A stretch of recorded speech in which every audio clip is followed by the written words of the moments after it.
Xin chào quý vị và bà con, chào mừng bà con đã quay trở lại kênh Dr. Vet cùng chăn nuôi Việt Nam phát triển.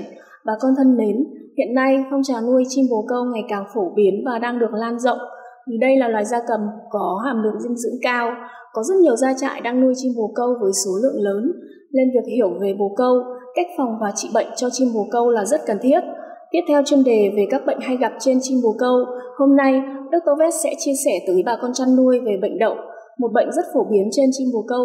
Mời bà con cùng theo dõi để được biết ngay sau đây. Thưa bà con, về nguyên nhân gây ra bệnh đậu thì bệnh đậu là bệnh do virus thuộc nhóm Avipox gây ra. Virus xâm nhập vào cơ thể của chim bồ câu chủ yếu qua tiếp xúc bên ngoài da. Ngoài ra, virus cũng xâm nhập vào niêm mạc đường hô hấp như niêm mạc mũi, niêm mạc phế quản. Khi bồ câu hít thở không khí có nhiễm mầm bệnh và phát triển ở các tế bào biểu bì của da, xung quanh các bao lông và niêm mạc miệng, tạo ra các nốt ruồi đặc trưng cho bệnh đậu. Bệnh xảy ra chủ yếu ở chim non từ 1 đến 4 tháng tuổi.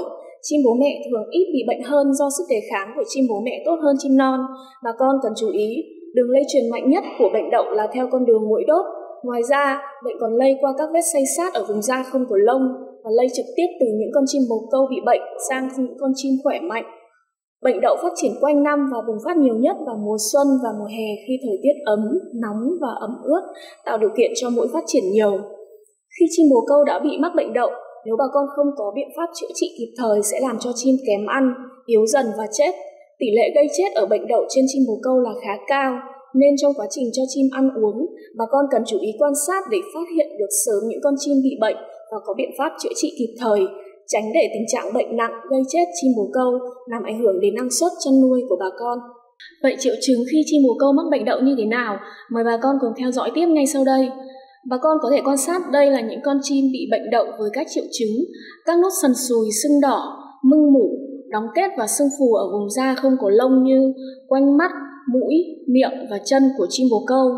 Những nốt sần có màu sắc khác nhau, từ màu trắng trong, chảy dịch vàng để lại nốt loét trên niêm mạc hoặc trên mặt da, sau đó đóng vảy màu vàng xám. Những trường hợp chim bồ câu bị bệnh nặng là những trường hợp: thứ nhất, các nốt sần ở mắt sẽ làm cho chim bồ câu bị mù mắt.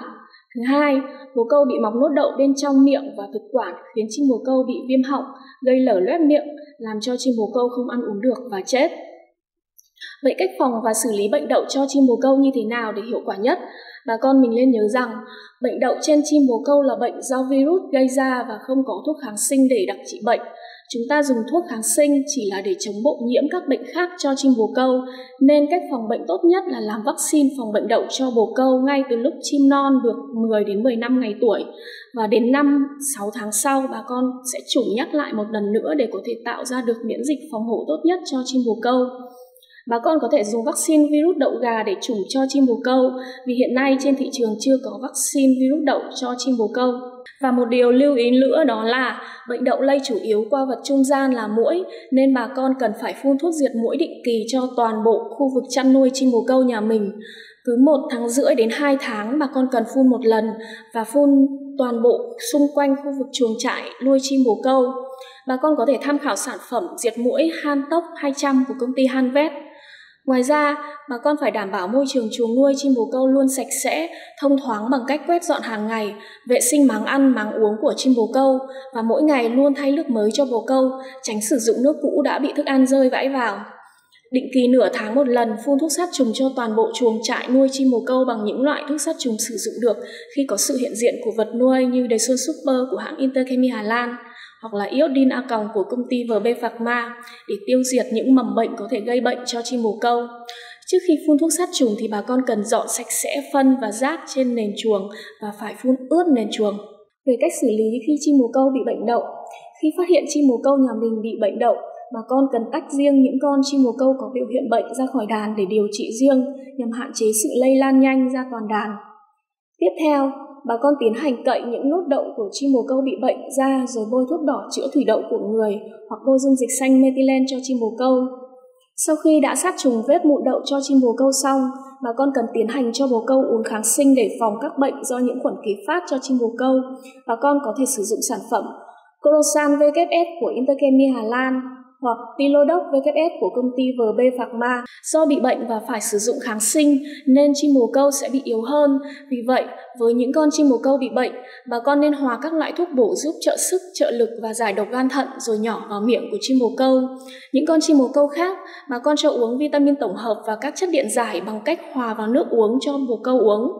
Tất cả các sản phẩm thuốc sử dụng cho chim bồ câu, bà con chú ý pha đúng liều lượng theo hướng dẫn của nhà sản xuất. Về thuốc bổ giúp giải độc gan thận cho chim bồ câu, bà con có thể tham khảo các sản phẩm sau. Thứ nhất, Intertonic Orange của Interchemi Hà Lan. Thứ hai, Hepasol Orange của công ty VB Pharma. Thứ ba, Tonic K của công ty Sao Mai. Các sản phẩm giúp trợ sức, trợ lực, bổ sung vitamin cho chim bồ câu, bà con có thể sử dụng sản phẩm Amino Grow Orange của Interchemi Hà Lan hay VitaHeart của công ty Sao Mai. Và sau khi chim bồ câu đã khỏi bệnh đậu từ 10 đến 15 ngày, bà con cần tiến hành làm lại vaccine cho bồ câu để tránh trường hợp chim bồ câu bị phát bệnh trở lại. Quý vị và bà con thân mến, trên đây, Dr. Vet đã chia sẻ tới bà con chăn nuôi về bệnh đậu, một bệnh rất phổ biến và hay gặp khi nuôi chim bồ câu. Mong rằng những kiến thức mà chúng tôi chia sẻ sẽ giúp cho bà con chăn nuôi chim bồ câu luôn giữ được hiệu quả và năng suất chăn nuôi của mình.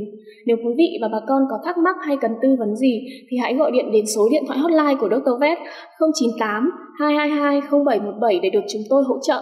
Chúc bà con chăn nuôi thành công. Xin chào và hẹn gặp lại.